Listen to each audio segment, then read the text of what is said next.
ब्रह्मांड व दुनिया इंसानों के लिए हमेशा से ही रहस्य का विषय रही है। आज इतनी वैज्ञानिक तरक्की के बावजूद भी हमारी धरती पर ऐसे कई रहस्य मौजूद हैं, जिसका पता लगाना वैज्ञानिकों के लिए लगभग असंभव सा है।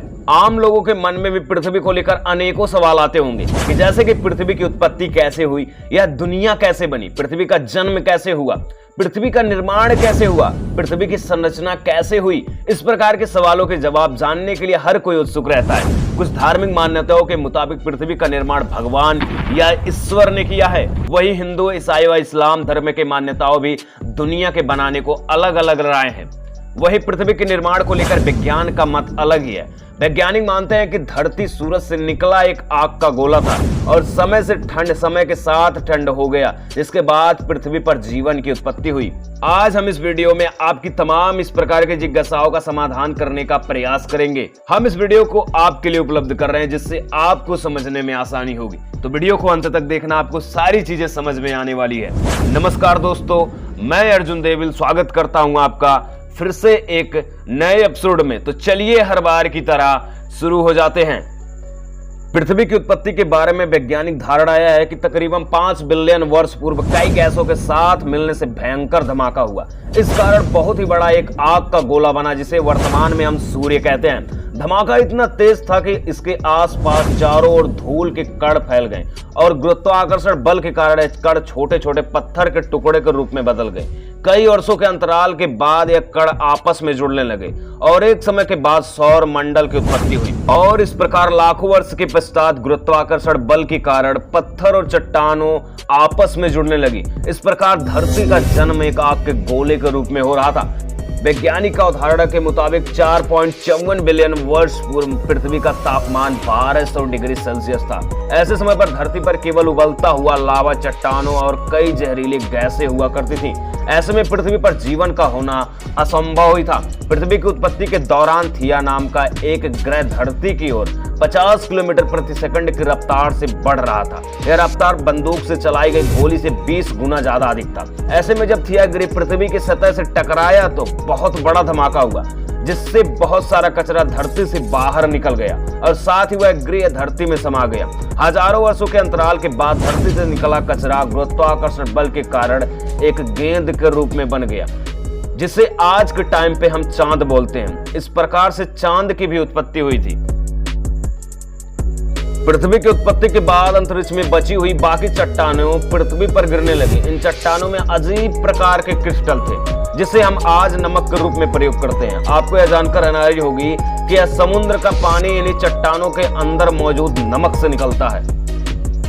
वैज्ञानिकों के अनुसार यह चट्टानें धरती पर करीबन 20 मिलियन वर्षों तक धरती पर गिरती रही, जिस कारण समुद्र के रूप में धरती पर काफी पानी इकट्ठा हो गया।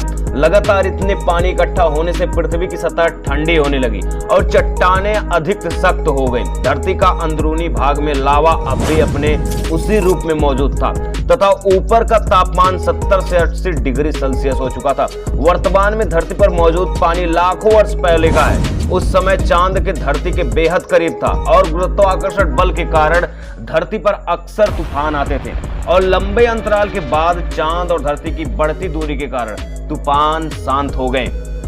धरती पर जीवन की इस यात्रा के दौरान अब तक 3.8 बिलियन वर्ष पहले पानी की उत्पत्ति हो चुकी थी। पृथ्वी पर लगातार ज्वालामुखी फट रहे थे और साथ ही उल्कापिंडों की बारिश भी हो रही थी। धरती पर पानी और नमक के साथ ही उल्कापिंडों द्वारा अन्य पदार्थ भी आ रहे थे, जिसमें कार्बन और एमिनो एसिड आदि पदार्थ हर जीव जंतु और पौधे में मौजूद हैं। वैज्ञानिकों के अनुसार 2 बिलियन वर्षों पर पृथ्वी पर ऑक्सीजन का स्तर बढ़ता रहा और साथ ही पृथ्वी के घूमने का समय सीमा भी कम होती गई। वर्तमान की तुलना में 1.5 बिलियन वर्ष पहले एक दिन 16 घंटे का होता था। धीरे धीरे समय के साथ समुद्र के नीचे की जमीन सतह बड़ी बड़ी प्लेटों में तब्दील हो गई और उसके नीचे के लावे ने ऊपर की सतह को गतिमान कर दिया। ऐसे में पृथ्वी की सभी प्लेटें आपस में जुड़कर एक विशालकाय द्वीप बन गया। इस प्रकार धरती का पहला सुपर कॉन्टिनेंट रेडिनिया लगभग 400 मिलियन वर्ष पहले तैयार हुआ और अब धरती का तापमान घटकर 30 डिग्री सेल्सियस हो चुका था और साथ में एक दिन 18 घंटे हो चुके थे। उस समय धरती के हालात वर्तमान में मंगल ग्रह की तरह थे। करीब 750 मिलियन वर्ष पहले ताप जो धरती के नीचे पिघले लावे से पैदा हुई थी वह बाहर निकली, जिसने पृथ्वी को 2 टुकड़ों में बांट दिया। इसके 2 टुकड़ों में बांटे जाने की सतह कमजोर हो गई थी और यह 2 भागों में बंट गई थी, जिससे साइबेरिया और गोंडवाना नामक 2 महाद्वीप बने। ज्वालामुखी फटने का सिलसिला अब भी जारी था, लेकिन बर्फ की अधिकता के कारण ज्वालामुखी से निकलने वाली गर्मी से बर्फ पिघल नहीं रहा था और इसके अलावा और कई स्रोत नहीं था जो जहरीली गैस कार्बन डाइऑक्साइड को सोख सके। सभी चट्टानें तथा पत्थर बर्फ के नीचे दबे थे। कुछ समय पश्चात कार्बन डाइऑक्साइड गैस की ताकत ने सूर्य के गर्मी को सोखना शुरू किया, जिससे बर्फ पिघलने लगे। इसके बाद दिन 22 घंटे के हो गए।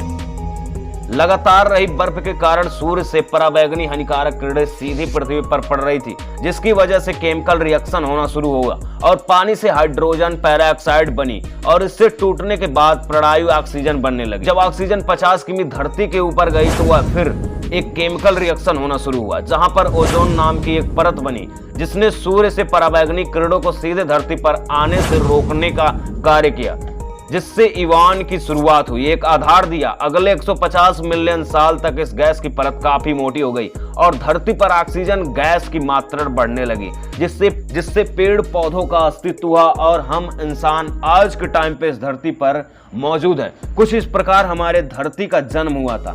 तो आपको वीडियो कैसी लगी कि हमारे धरती का जन्म कैसे हुआ था? अगर आपको समझ में आई हो और अगर आपको नहीं पता था अभी तक, तो वीडियो को फटाफट लाइक करिए और साथ ही चैनल को सब्सक्राइब करना। मिलते हैं नई वीडियो में।